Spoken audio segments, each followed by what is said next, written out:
and welcome to the Westmoreland Museum of American Art's virtual programming. This is our final program of 2020. We have had an amazing year packed with fantastic virtual programs. 2021 is looking really great too. So for this program, we have partnered with interior designer Tony Allgeier on tonight's event. Join Tony as he takes you on a journey to rediscover the furniture in the museum's permanent collection in the second installment of For the Love of Furniture. Through function, design, architecture, color theory, fashion, and film, Tony discusses why these pieces are important to the permanent collection and how they have been reinterpreted into today's modern designs. Stay tuned after the program for a live Q&A with Tony and I. Okay, so a little bit about Tony. He earned his Bachelor's of Science in Interior Design and minor in Visual Communications from La Roche University. Tony brings his unique excitement and exclusive experience of over 10 years working in interior design, architecture, construction, furniture design, and fabrication to present us with this incredible program. Okay, let's meet Tony. Hi. Hi. That was quite an introduction. Thank you so much. I'm like, God, I didn't even know I did all of those things. That's awesome. All it takes is somebody to introduce you to really acknowledge how much you have done. So weird and crazy, but thank you. Tell us a little bit about the program that we're going to see, and then we can head backstage and let everybody watch, and then we'll come back. Yeah. So the program tonight, I'm super excited about it. The first one with the Victorian sofa, I was obsessed because I love upholstered pieces and upholstery in general and anything to do with fabric. But tonight we're talking about a Chippendale slant front desk and really discovering, I just realized I was staring at myself and not at the camera. I'm like, why am I looking down? It's because I'm staring at my own reflection. I'm sorry, I can't help it. But tonight we're talking about a Chippendale slant front desk, and it's quite lovely. And I learned a ton just discovering all the parts and pieces. And so I hope you guys learn a lot tonight, especially a lot about the word Chippendale and what Chippendale actually means. Because when you hear that, I think a lot of people think of many different things, and they all surprisingly relate to one person, which is crazy. All right. Okay, are we ready to let everybody watch this? I'm ready. I'm super excited. Excellent. All right, so everybody watching, stay tuned. After the program, come back and we will have a discussion about what we just watched. All right.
Hello, one and all, and welcome to another episode of For the Love of Furniture, where together we take a journey to rediscover all of the furniture at the Westmoreland Museum of American Art. My name is Tony Allgeier, and I am an interior designer who has been in the biz for many, many years, and I have a love, nay, an obsession with furniture and all of the decorative arts. On today's episode, we are going to investigate a piece that was created circa 1765. This beautifully crafted Chippendale slant front desk.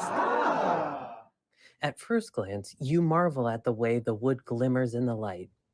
This piece was created in Philadelphia in the mid 18th century and measures 43.5 inches high by 38 inches wide with a depth of 21 inches. The exterior has 4 main drawers in the front, with 2 pull-out desktop supports flanking either side of the top drawer. OG bracket-style feet at the base support this sturdy piece. Hints of the construction detail are shown in the dovetail joints at the top.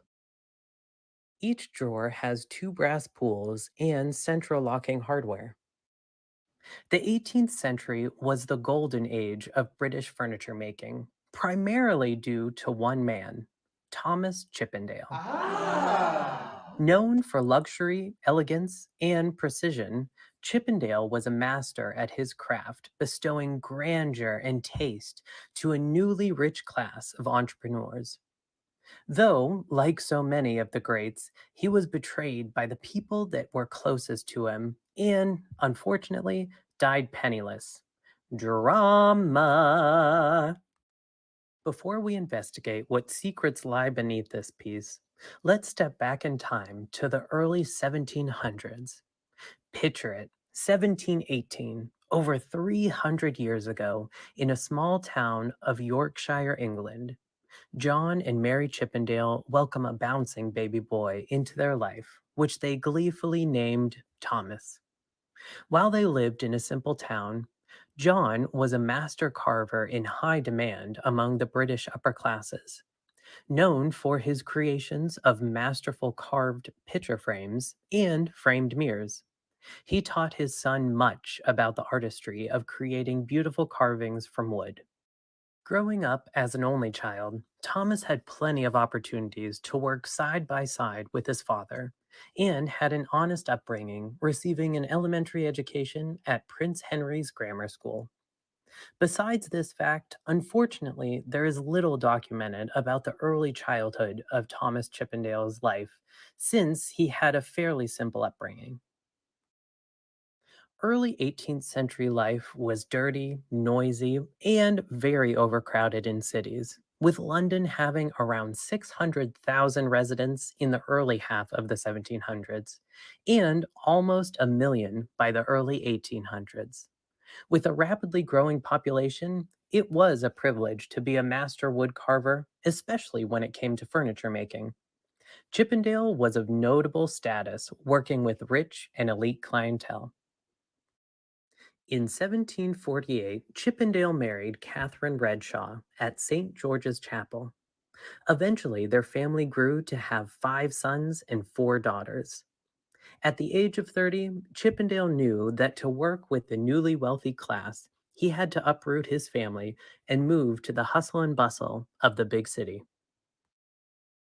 London was at the heart of Britain on the rise, with goods trade, wealthy merchants, and an ever-growing middle class. More people had money to spend on pleasure and their surroundings to showcase their wealth and status. So, to meet the demands, Chippendale relocated to London and set up shop at the fashionable St. Martin's Lane, a street that dates back to its creation in 1610 and housed numerous tradespeople, including goldsmiths, artists, sculptors, and other successful furniture makers. Chippendale lived and worked in numbers 60, 61, and 62. His workshop hired a team of up to 50 workers at a time, all specializing in different areas of the furniture creations. At this time, the way you impressed people was by how you dressed and how you furnished your home. Previously, furniture had been primarily made of oak and was becoming old-fashioned for its time. Mahogany transformed the entire industry. For a carver, it was a wonderful wood to use to carve crisply and with fine detail. Chippendale's skills with carving mahogany were so good that he became known as the High Priest of Mahogany. In 1754, Chippendale did something that had never been conceived by a furniture maker previously. He wrote a book, The Gentleman and the Cabinet Maker's Director, was a catalog showing typical Chippendale designs and made his design style known to many other cabinetry makers in England and eventually making its way to America, who based their designs on Chippendale's work. Every design in this book was customizable. This was a practice that architects of the time typically created to showcase their unique design styles, not furniture makers and craftspeople. The Chippendale style is sometimes called a restrained form of Rococo, combined with various exotic influences, particularly Chinese elements taken both from furniture and from forms known from Chinese landscapes as they appear in wallpaper pagoda forms, carved dragons, and lacquer work. Chippendale chair designs have an underlying simplicity, are well made, sturdy, and practical, but also are adorned with grandiose carved decoration. Simple square legs, cabriole legs, backsplats with carvings in Chinese or even Gothic styles, ball and claw feet, and carved arms are also typical chair details seen in his works. Chippendale's book was truly a one stop shop, showcasing illustrations of settees, glass fronted bookcases, and desks all made in related designs. Massive bookcases or break front units were often topped with pediments suggestive of Baroque architecture. Details of broken pediments with an open space in the center, central urns, and other finials, along with a slew of candelabras, stove grates, candle lanterns, cases for clocks, and even a few designs for chamber organs. Chippendale was also a supplier of drapery window treatments, canopied beds, and framed mirrors in related rich decorative styles. More modest furniture was made by many other craftspeople who simplified and adopted the Chippendale vocabulary to suit a wider and less affluent public. The first edition of his book, released in 1754, had two additional editions to follow soon after. These book editions and the rapid succession of publication dates of these books had the city and consumers overjoyed with excitement and wonder over the furniture maker's talent and unique style, with fresh designs that had not been previously seen, establishing him as one of the greatest designers of his day.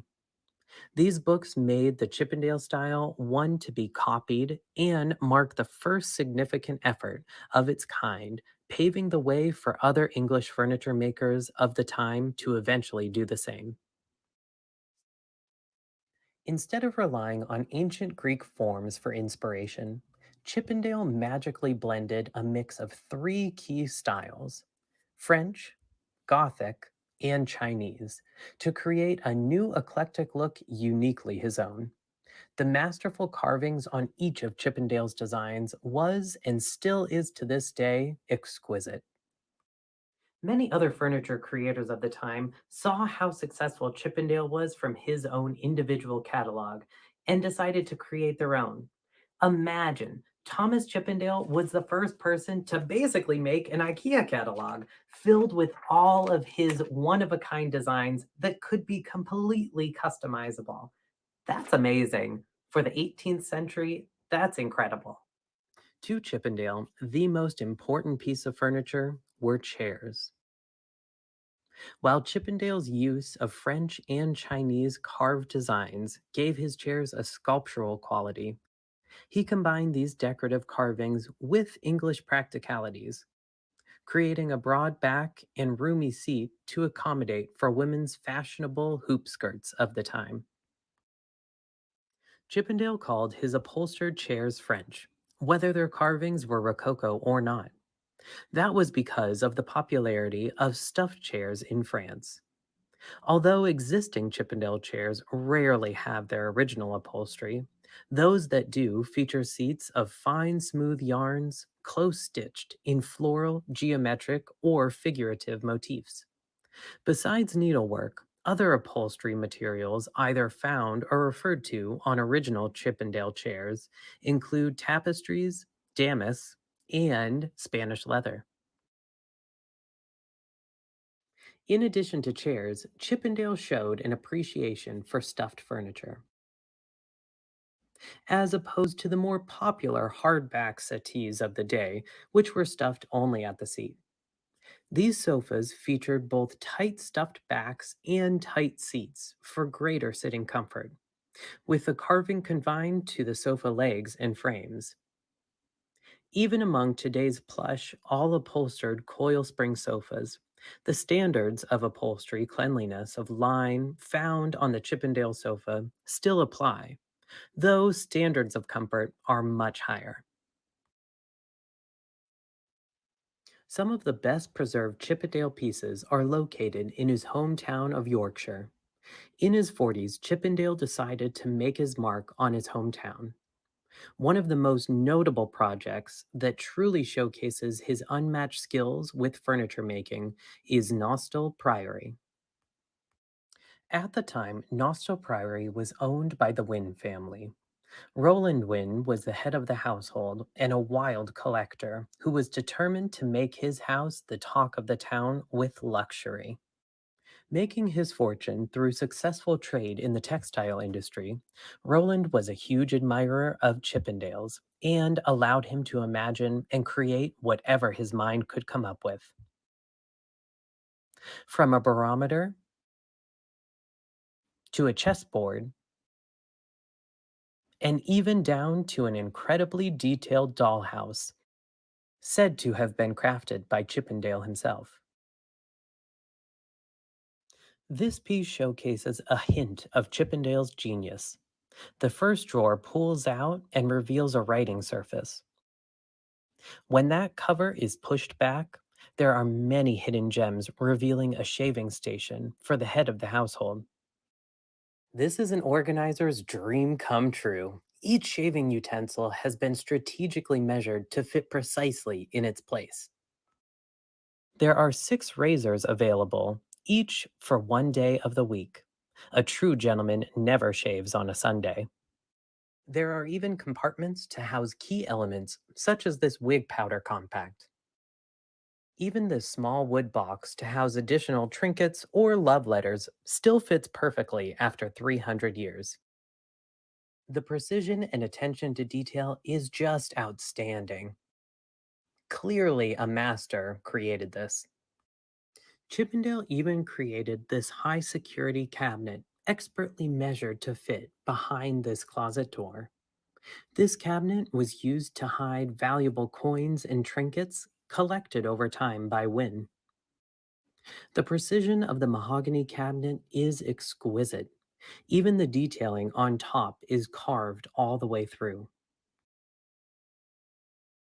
The most unique collection of Chippendale's Oriental fantasy is located in Wynne's bedroom. This Chinese suite is completely designed and crafted by Chippendale. He even designed the wallpaper. Through a technique called Japanning, Chippendale made these pieces appear as lustrous and almost lacquered in finish by applying many layers of a combination of chalk and animal glue. Then many thin layers of paint are applied until there is an even coating. These pieces are truly a taste of the Far East in a Yorkshire house. Like many gentlemen of his day, Roland Wynne was not prompt at paying his bills, and Chippendale was quickly starting to run at a loss. Chippendale had a wife and children to support. Wynne owed money and was completely in debt. By the 1760s, the Chippendale style was beginning to look vulgar to some. Many gentlemen of the day traveled the continent to see the marvels of the ancient world, known as the Grand Tour. Unfortunately, Chippendale never had the opportunity to see such wonders and found himself falling behind the times with what was in fashion. The Scottish architect Robert Adam used his Grand Tour experience to introduce a completely new style called Neoclassism, showcasing simple, clean lines with ancient decorations. Adams started to persuade the rich and powerful to redesign their homes based off of his design style. Adams started to become this new force in the design realm and sought after by high society clientele. For Chippendale, Adams was not a threat. Instead, Adams saved Chippendale by teaming up with him to furnish his interiors and utilize Chippendale's master carving skills. Together, they would create some of the most amazing spaces of the 18th century. Harwood House is Chippendale and Adams' masterpiece. It took Chippendale's workshop 30 years to complete all of the grandeur that is housed inside. He provided everything from outdoor furniture to the interior curtains, which are all carved out of wood. It was the opportunity for Chippendale to show what he was capable of. He truly embraced Adams' neoclassical architecture and reinterpreted the style into his furniture designs. The showpiece of the house is this Diane and Minerva commode. Diane, Roman goddess of hunting, and Minerva, goddess of craft, are both created using the technique of marquetry. Using thousands of pieces of wood veneer to create each one-of-a-kind imagery, there are 6 different types of woods to create the perfect color, shades, and structure of each detail. Harwood was the high point of Chippendale's career, but the lord of the manor was very unwilling to pay for the work at hand. It was 10 years until Chippendale was first paid. This house was to be his last major project. Chippendale died at the age of 61 in 1779, unfortunately leaving no money to his family. Life lesson for any of you entrepreneurs out there. Make sure to get your money before starting the next project. Thankfully for us, Thomas did not do that, and we have in pristine condition some of the best works that he had ever created. Chippendale's legacy and craftsmanship did not die with him. In fact, America was eager to get their hands on gorgeously crafted Chippendale style furniture. George Washington, like so many other heads of state, was very keen on this style of decor. Chippendale style was seen by Americans as an English style. Many of those in America during the late colonial times thought of themselves as British. They saw London at the center of the fashion world. Like so many innovators, Thomas Chippendale received scant recognition during his lifetime for the enduring effects he was to have on furniture design throughout the ages. But time yields justice. Thomas Chippendale has been more than avenged. While all other period furnishings are designated by the reigning monarchs of their time, Elizabethan, Jacobean, Queen Anne, or the French King Louis style, the most famous designs from the great period of English furniture making are most known by one man's name, Chippendale. Even today, his name reigns supreme for elevated aesthetics and a refined sensibility. At long last, let's head back to the Westmoreland Museum of American Art to investigate further this Chippendale slant front desk. When we pull out the desk supports and pull down the desk top, you can see there is a whole slew of gems hidden beneath. While we do not know the Philadelphian artisan who created this particular piece, we can clearly see that they were a master carver and thoroughly studied the design catalog of Chippendale. There are 4 drawers with carved shelves, 8 open pigeonhole slots, and 4 block drawers on the lower half. Both the carved shell drawers and the block drawers smoothly open and close as easily as they did when they were created, almost 300 years ago. The pristine details of the dovetail joints can be seen on all of the upper and lower drawers. My absolute favorite drawers are definitely these 2 fluted document drawers flanking a central shell carved prospect door. There is nothing finer than when something is hidden in plain sight. These drawers are quite delicate, but it is so exciting to see the square nail heads used throughout to join them together. The locking central shell carved prospect door, unfortunately, is still locked. Over time, the key to this door has been lost, but this document from the early 90s shows that inside is a removable prospect section with an additional shell carving, two more pigeonhole slots, and a fifth blocked drawer. All of these cute and precious compartments would have housed things like paper, important documents, and utensils for writing.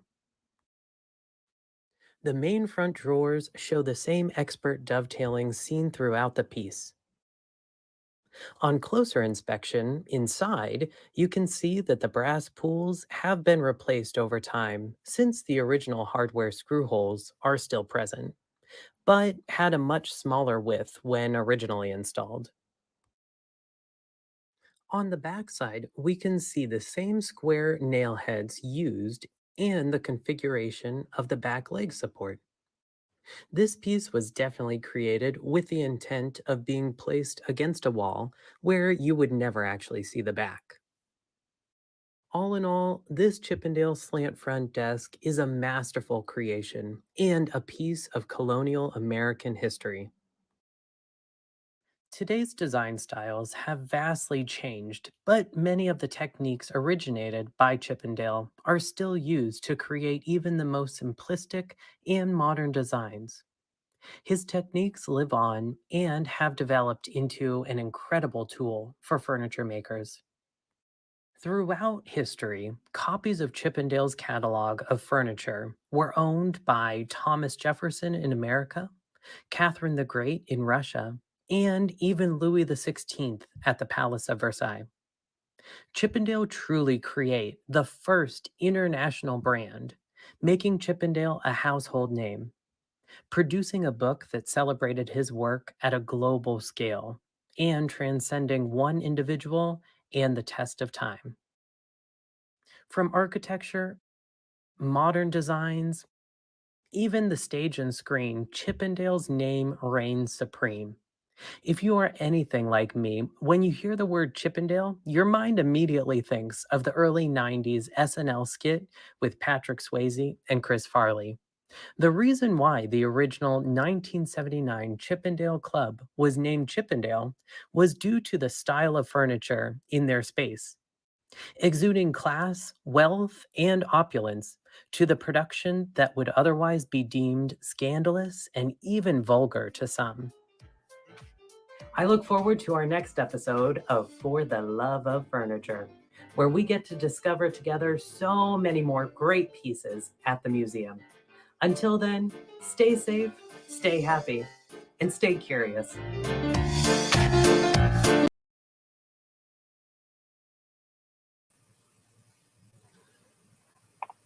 Hi. Hi.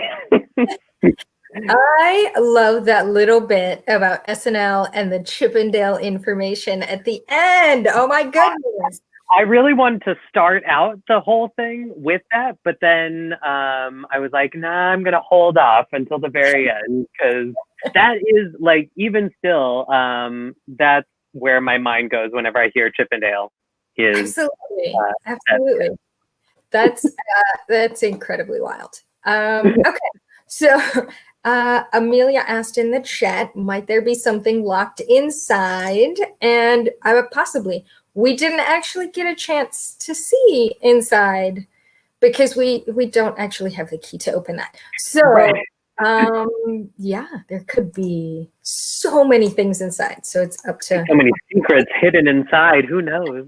our imagination. Absolutely. Okay. So let's see. We have some questions coming in through the chat, and I have some questions for you as well. So the question that just popped up from David is, which is your favorite Chippendale piece? That's right away. I need your answer now. right. So let's see. So The one that I would really, really like to investigate a lot more are the wooden curtains, because through my research, and I mentioned it kind of quickly, that I think it was in the Wynn's household. It was one of the last two households, that there were curtains that were made, and you can't really tell. Even I tried to find additional photos, if I could get like close-up photos or some more details of it. But from what they say is that these curtains are made out of wood, but they just look like curtains. So I'm fascinated to really one day, hopefully, to travel to the UK and see them in person. That would be absolutely. fantastic. And I feel like you need to take me along. I mean, of course. We need to investigate this together. Absolutely. Completely. In the future times. All right. So let's see. One of my questions when I watched this video, I had very little knowledge of the Chippendale history besides it just being a beautiful piece that I walk past in the museum all the time. Right. So your research was phenomenal. I mean, it was incredibly thorough. So finding questions to ask you when I watched this was really tough. So make them easier for me next time. I'll try. What I really wanted, that interested me, was the guide. So the gentleman and the cabinet maker's director. Is that what it was? Yes. Yeah. Yeah. So the book, that seems like such a revolutionary text at the time. Yeah.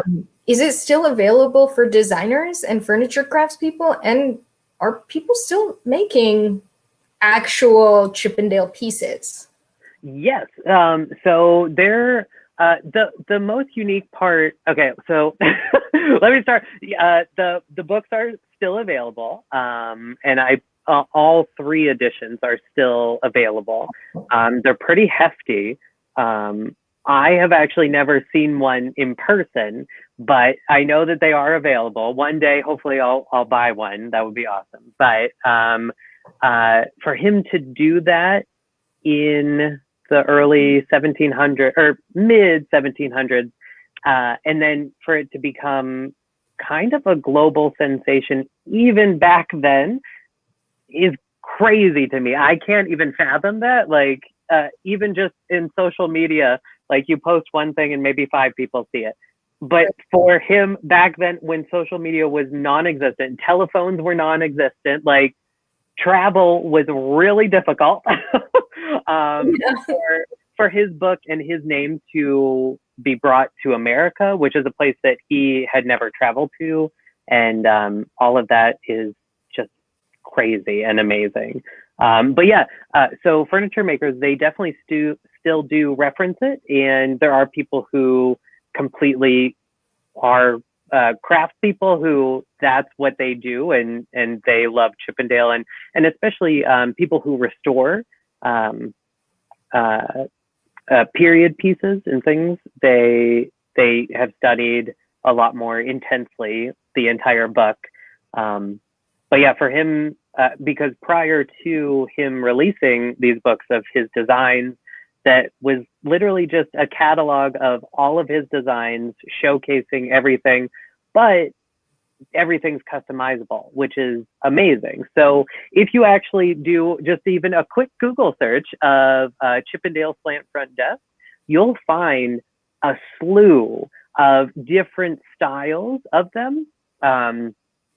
Some that actually look really, really similar to the one that you have on display. The biggest difference is that the one that is on display was created when Chippendale was still alive, which is insane. So there are people who still create a lot of the furniture in the same exact style. The fascinating thing is whenever you pull the desk down, so many different people have created a unique interior. So each of the spaces that are created is really, really so different from piece to piece, because it is easily customizable, and it's all typically, even nowadays, if you were to recreate a Chippendale piece, most of the time it is fully hand carved. I know there are certain instruments, there are certain craft people who are so good, they're better than machines in how they actually can create something. But there's certain tools nowadays in some more mass-produced pieces where as the carver is carving, it's actually redoing the same exact carving. It's a special tool that's hooked up to like a mechanical thing. So as they're carving one, the whole machine is actually retracing each carving and creating multiples of the same exact carving. Oh, So wow. it's kind of crazy. That alone is also really impressive. Very impressive, yes. All right, so we've got a couple more questions that came in. Becca asks, are there any furniture makers today that embody this style or similar intricate designs? There definitely are. So nowadays, there's so many styles. Back then, I mean, the Chippendale style was basically like the modern style. It was what was known, what was seen, and that was kind of the top shelf of exquisite furniture. Nowadays, I don't even know what would be completely comparable to like compared to now. It would probably be something that was much more simplistic, or would be much more simplistic, clean lines, and not as ornate. But it's still definitely something that there's some people who they just do more restoration pieces, and they keep everything very standard and to the rules of when it was created. And then there's different people who will kind of take those ideas but put them in a modern setting. That a lot of times that's what I love to do. I love very clean lines and a very clean interior, but I love antiques and I love vintage and classic, anything that I can get my hands on, things that are very unique and personal. So I love more of an eclectic style. And then there's people who hate anything, or just they have an appreciation, most have an appreciation, but they don't use that sort of intricate and very elaborate design style. And people who are super clean, super modern. But many times, a lot of the well-known, more modernist designers of the day today, they still have that knowledge of, there's a lot of references. Even in really simple shapes and forms can still reference a lot of the base structure that was created all the way back then, which is amazing. All right, so KR asks a question. It's also one of my questions. How much would a piece such as the Chippendale desk have sold for at the time? That's actually a really good question. I don't know if I know the specific answer of that. I know, so at the time, I'll put it this way though, because I always get confused about dates and numbers, especially from back then comparative today. So at the time, though, this was before a time when you could easily mass produce things, because everything was hand carved and all technically custom, because you could change things and not everybody wanted to have exactly the same cookie cutter sort of look. Right. Yeah. And most of these, again, these were kind of like top of the line, primarily most of their clientele, because he usually had a good about like 50 people roughly from time to time working in his workshop to kind of mass produce as much as they could, but they were all working like under his design direction. So I would imagine they would be very expensive. but it's also fascinating too, because even though his clientele and the work that he was doing was so exquisite and he was so well known at the time, it is a interesting thing because he created just so much, and especially didn't always get the money that what he was doing to create things, but he was still creating things.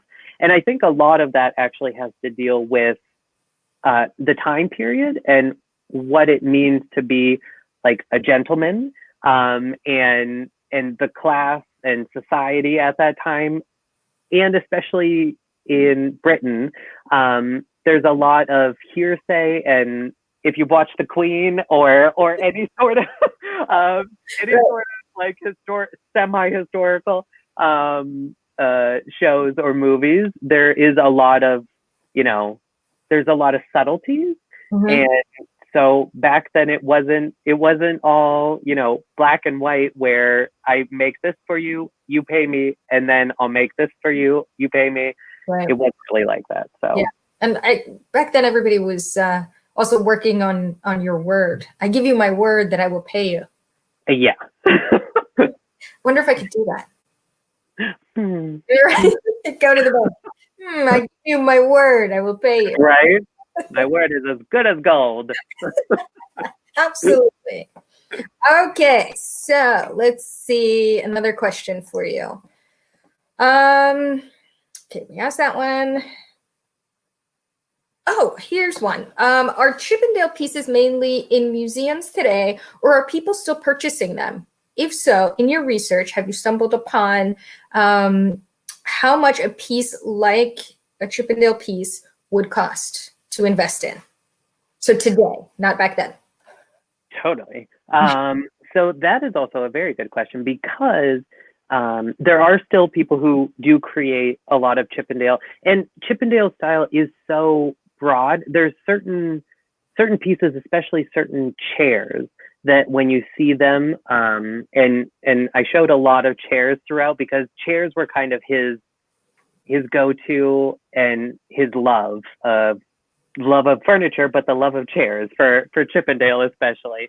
And because a chair it's a very personal thing. It can only seat one. It's not a sofa seating multiple people, so you have to fit it for a slew of people to fit in. And also how that design style is all translated. So nonetheless, today there are still definitely Chippendale pieces being created. Cool. Certain chairs of his style, especially, there were a couple of clips throughout of more of a Chippendale chair in a modern setting. And there's a few that were more in the, because he had the French style, the Gothic style, and the Chinese style. And a lot of the Chinese style actually it goes really well in a modern space today, because it's all about pattern and very clean lines a lot of times, some of the more simplistic styles. So you can actually see a lot of the same references being more mass produced today, and at a fraction of the cost, depending on the company. So whenever it comes to furniture, it really depends on who's making it. Okay.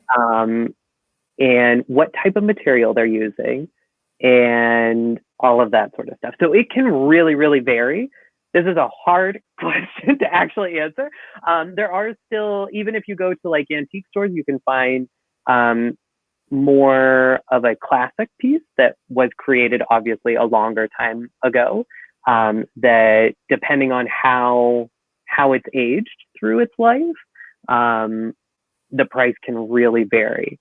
So, and how well, if it had to be restored at all, if pieces, if any of the hardware has changed, if any of the wood has changed, because if a piece has been actually utilized for years and years and years, there's usually going to be some wear and tear. So price points can really, really vary. Absolutely. And a lot of times too, because I grew up more in the country and I loved going to antique stores and and finding things like just I was talking to my friend yesterday, and she's a vintage collector, and she was saying something about like a year ago she was at someone's barn and finding a piece, and I was like, nope, I completely understand. That is amazing, because you can find hidden gems in like barns or places where people just kind of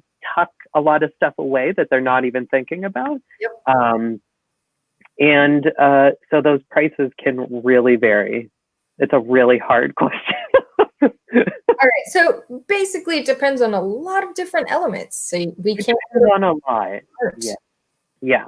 When it comes to more of a wood piece, I would say this, but comparative to a wood piece, fully wood, as opposed to an upholstered piece, a lot of times upholstered pieces can get wear and tear, especially if they are used. And even if they aren't used, a lot of the interior portions, like the foam and stuff, after years, it'll just start to decay and break down. And depending on the material that's used in upholstery, you can sometimes find a lot of horsehair stuffing or different types of materials that aren't accessible or used today, but were used eons ago.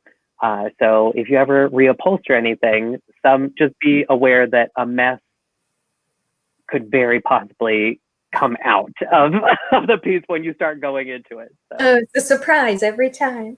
It really is, yeah. All right. Okay, so I only have a few more questions left. So everybody watching, if you have questions, go ahead and post them in the chat.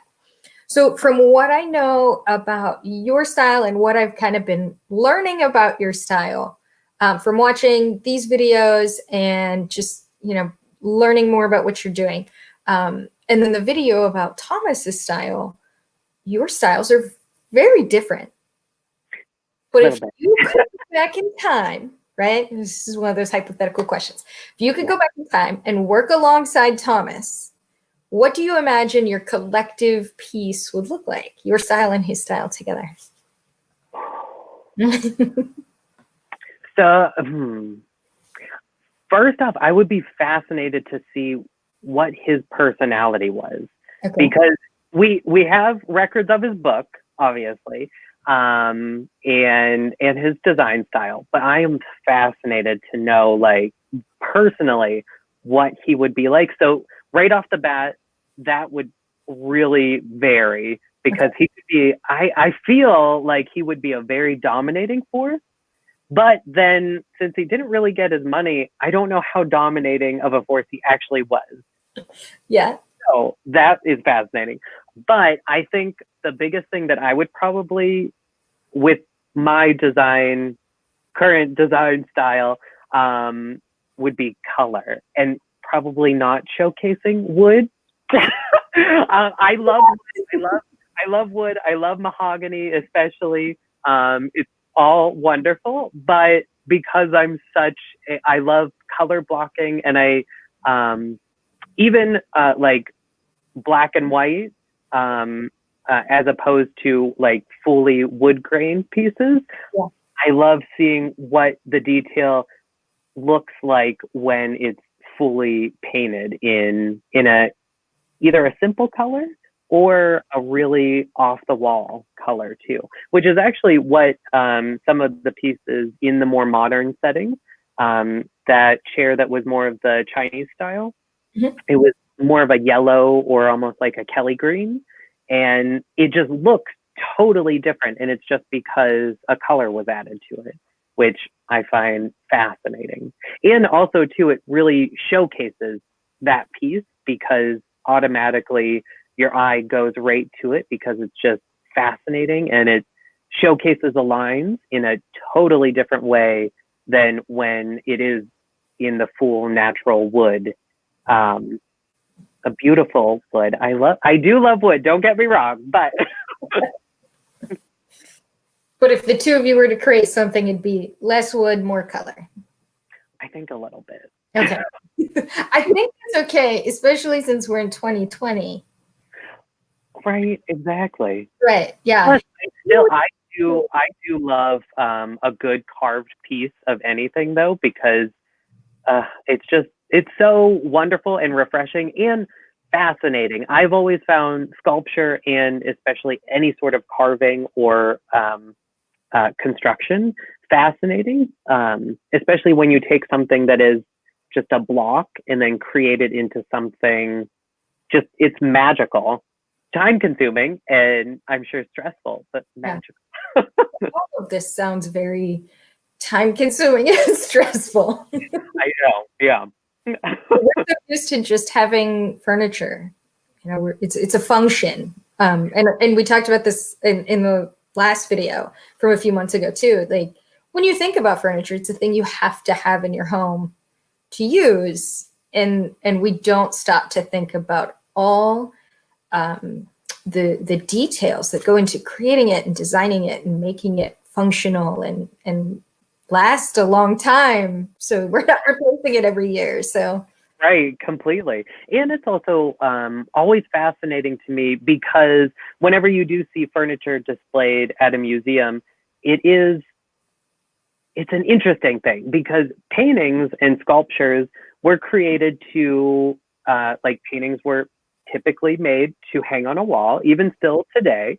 And sculptures were meant to see visually and as a three-dimensional object, but they don't typically have an actual function other than aesthetics and visual beauty, which is wonderful. But when it comes to furniture, furniture has an aesthetic, but it also has a purpose to it. So being able to maintain a piece to the point where it's now on display at a museum is amazing. And then also to be able to view it in a certain way is really cool as well. But also very weird because that piece was not created to sit in a museum. It was created to actually be utilized. Mm-hmm. But thankfully it is in a museum, so we can actually see it. Yeah, I am grateful for that. Me too. All right, so let's see. I think we already brought this up, if you could own any Chippendale piece. We already asked that question. Have you or do you pull inspiration from Chippendale work in your current work or in your past work?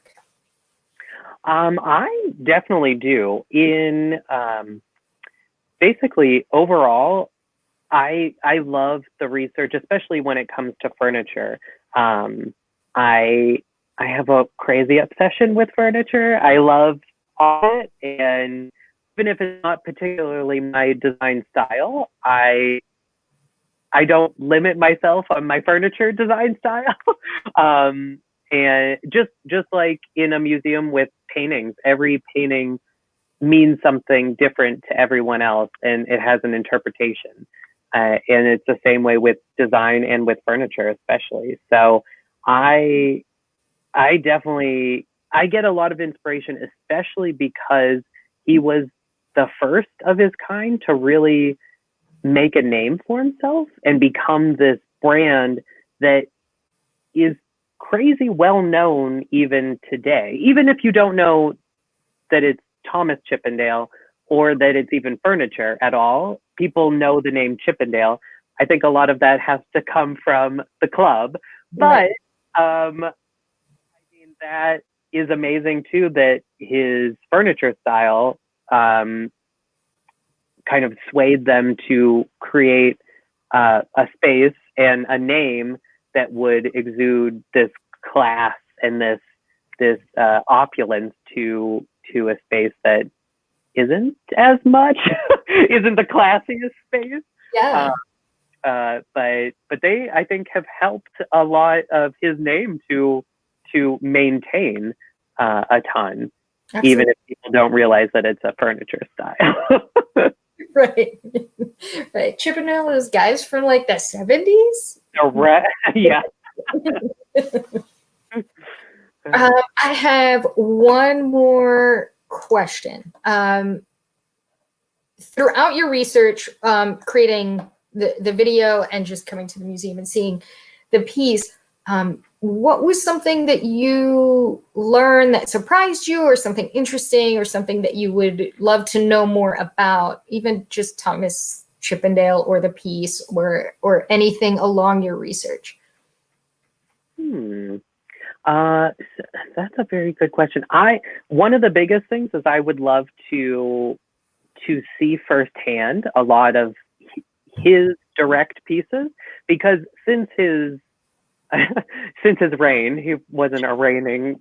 That's also a fascinating thing, is that his name surpassed so many different people for a furniture and a design style, comparative to the past, even from our Victorian sofa that we talked about last time. Mm-hmm. That was all based off of Queen Victoria, and it's always a lot about the reigning monarchs or the rulers of the time creating their own style. But I mean, were they the ones creating it? Maybe, probably they weren't furniture designers, but money.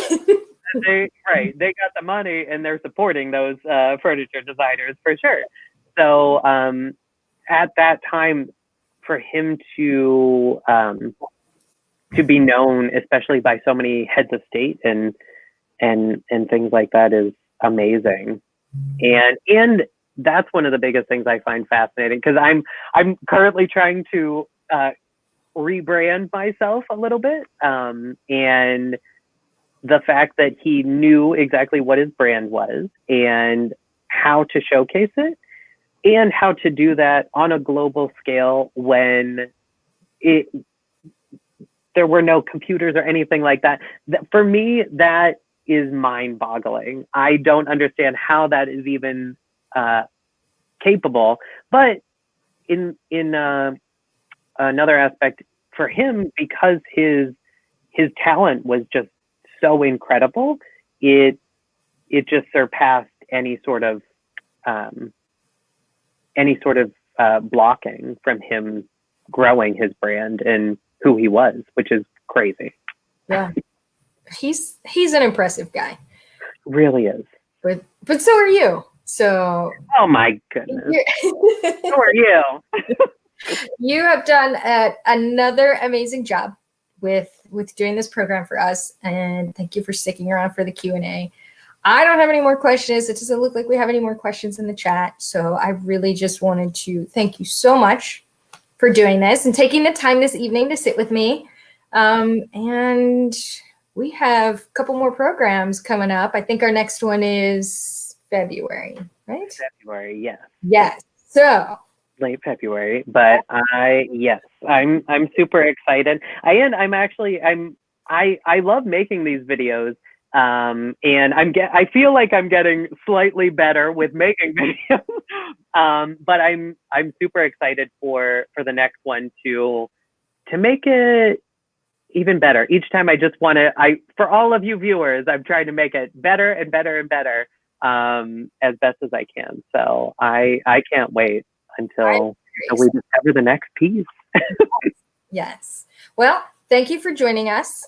And thank you, everybody, for joining us as well. I wanted to shout out to Claire for running everything behind the scenes, Doug Evans, the Director of Collections and Exhibition Management, for his time and expert insight into helping us look at this piece and open all of those amazing drawers. A big thank you for all of our viewers for continuing to tune in and watch all of our programs, and come back to the westmoreland.org, our website, where we will have all of our virtual programs coming up in 2021.